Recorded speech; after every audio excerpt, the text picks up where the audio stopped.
once knew a nigga whose real name was William. His primary concern was making $1 million, being the illest hustler that the world ever seen. He used to fuck movie stars and sniff coke in his dreams. A corrupted young mind at the age of 13. Nigga never had a father and his mom was a fiend. She put the pipe down, but for every year she was sober, her son's heart simultaneously grew colder. He started hanging out, selling bags in the projects, checking the young chicks looking for hit and run prospects. He was fascinated by material objects, but he understood money never brought respect. He built a reputation cause he could hustle and steal, but got locked once and didn't hesitate to squeal. So criminals he chilled with didn't think he was real. You see, me and niggas like this have never been equal. I don't project my insecurities on other people.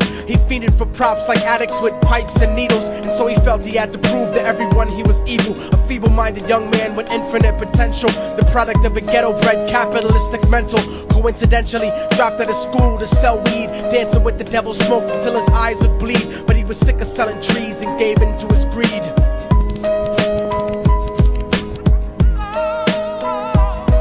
Everyone tryna be trife, never face the consequences. You probably only did a month for minor offenses. Ask a nigga doing life if he had another chance. But then again, there's always the wicked that knew in advance. Dance forever with the devil on a cold cell block. But that's what happens when you rape, murder, and sell rock. Devils used to be gods, angels that fell from the top. There's no diversity because we're burning in the melting pot.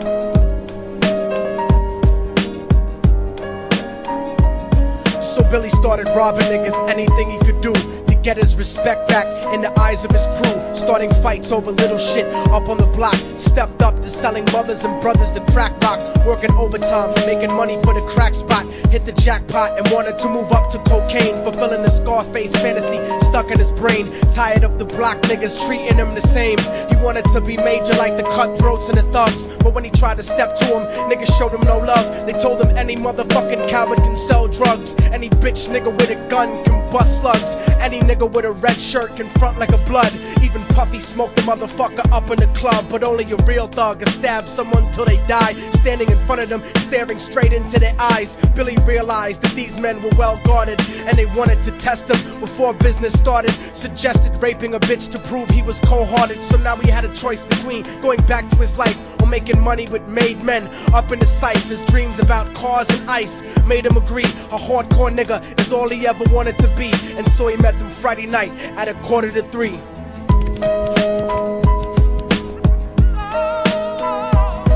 Everyone tryna be trife, never face the consequences. You probably only did a month for minor offenses. Ask a nigga doing life if he had another chance. But then again, there's always the wicked that knew in advance. Dance forever with the devil on a cold cell block. But that's what happens when you rape, murder, and sell rock.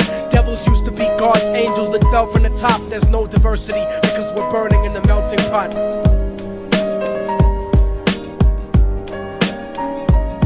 They drove around the project slow while it was raining, smoking blunts, drinking and joking for entertainment, until they saw a woman on the street walking alone, 3 in the morning, coming back from work on the way home. And so they quietly got out the car and followed her. Walking through the projects, the darkness swallowed her. They wrapped her shirt around their head and knocked her onto the floor.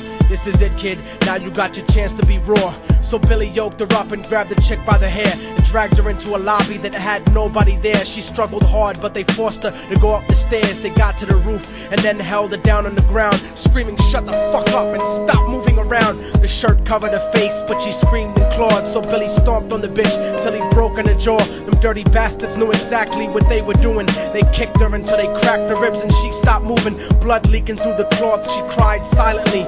And then they all proceeded to rape her violently. Billy was made to go first, but each of them took a turn, ripping her up and choking her until her throat burned. A broken jaw mumbled for God, but they weren't concerned. When they were done and she was lying bloody, broken and bruised, one of them niggas pulled out a brand new 22. They told him that she was a witness for what she'd gone through, and if he killed her, he was guaranteed a spot in the crew. He thought about it for a minute, she was practically dead, and so he leaned over and put the gun right to her head. I'm falling and I can't turn back. I'm falling and I can't turn back. Right before he pulled the trigger and ended her life, he thought about the cocaine with the platinum and ice, and he felt strong standing along with his new brothers. Cocked the gat to her head and pulled back the shirt cover, but what he saw made him start to cringe and stutter, cause he was staring into the eyes of his own mother. She looked back at him and cried cause he had forsaken her. She cried more painfully, and when they were raping her, his whole world stopped. He couldn't even contemplate. His corruption had successfully changed his fate, and he remembered how his mom used to come home late, working hard for nothing, cause now what was he worth? He turned away from the woman that had once given him birth, and crying out to the sky cause he was lonely and scared, but only the devil responded cause God wasn't there. And right then he knew what it was to be empty and cold, and so he jumped off the roof and died with no soul. They say death takes you to a better place, but I doubt it. After that they killed his mother and never spoke about it. And listen, cause the story that I'm telling is true, cause I was there with Billy Jacobs and I raped his mom too. And now the devil follows me everywhere that I go. In fact, I'm sure he's standing among one of you at my shows, in every street cipher listening to Little Thug's flow. He could be standing right next to you and you wouldn't know. The devil grows inside the hearts of the selfish and wicked. White, brown, yellow and black color is not restricted. You have a self-destructive destiny when you're inflicted, and you'll be one of God's children that fell from the top. There's no diversity because we're burning in the melting pot. So when the devil wants to dance with you, you better say never, because a dance with the devil might last you forever.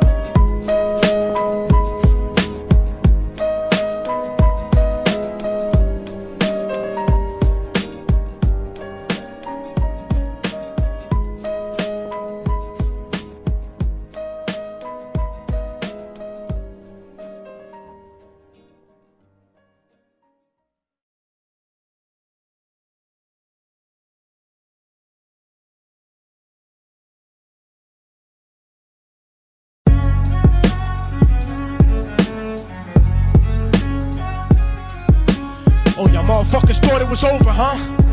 But it's not. You didn't count on a fallen angel getting back into the grace of God and coming after you. Y'all niggas ain't shit. Your producers ain't shit. Your fucking A&R ain't shit. I'll fucking wipe my ass with your demo deal. Yo, Diabolic, take this motherfucker's head off! Go ahead and grip Glocks. I'll snap your trigger finger in 6 spots. You'll have to lip lock with hypodermic needles to lick shots. I watch you topple flat. Put away your writtens and holler back. Can't freestyle, you're screwed off the top like bottle caps. Beneath the surface, I'm overheating your receiver circuits by unleashing deeper verses than priests speak in churches. What you preach is worthless. Your worship defeat the purpose, like President Bush taking bullets for the Secret Service. Beyond what y'all fathom,